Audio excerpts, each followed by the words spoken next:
So the final piece of the puzzle with our full screen API is to simply, after we have requested it, we then need to learn how to essentially leave our full screen.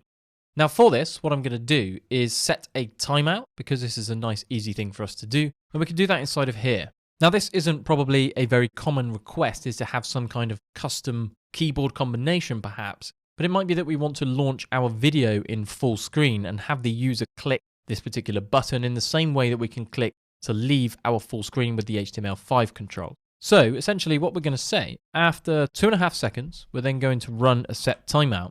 Now for this, we're going to just simply call the exit full screen. Now this is a method, it returns a promise as you can see, and it stops the document's full screen element from being displayed full screen and resolves the promise when done. So we can request our exit full screen. We could do another await if we wanted to and do a try with a catch and then simply await that exit full screen.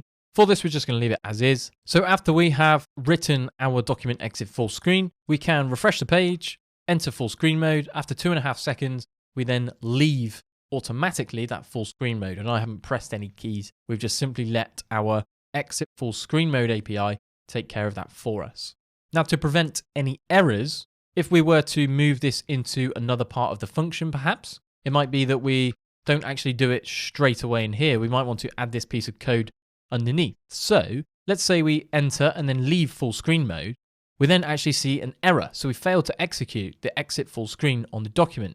Now this is because the document is not active, and that simply means that we're not in full screen mode. So how do we fix this? Again, we want to introduce our safety check and just simply wrap this. So we can say if the document full screen element does not equal null, then we 100% know that we have the ability to then call our exit full screen. So if we enter full screen, leave full screen, we then wait and it silently behind the scenes is running this set timeout. We could actually create a quick log. We could say trying ... We can then enter, we can leave, and we wait for that trying. And you can see that nothing's happened. So we're silently detecting in the set timeout whether our full screen element does in fact exist before we start using some of these APIs. So I hope this gave you a nice overview of the full screen API. I think you'll agree that this is really nice for full screening the entire video or full screening the entire document, depending on what you are developing for your customers, for example.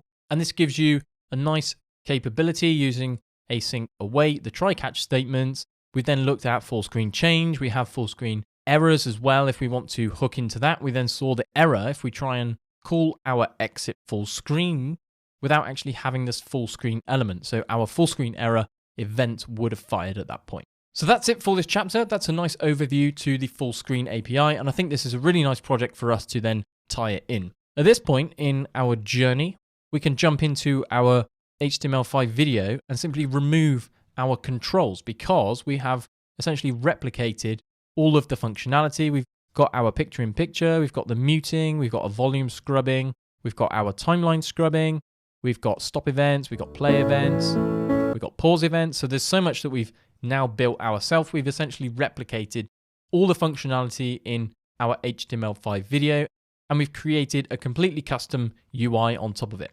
So I hope you learned a lot in these last few chapters, and I hope that there is so much more that you can build with some of these APIs.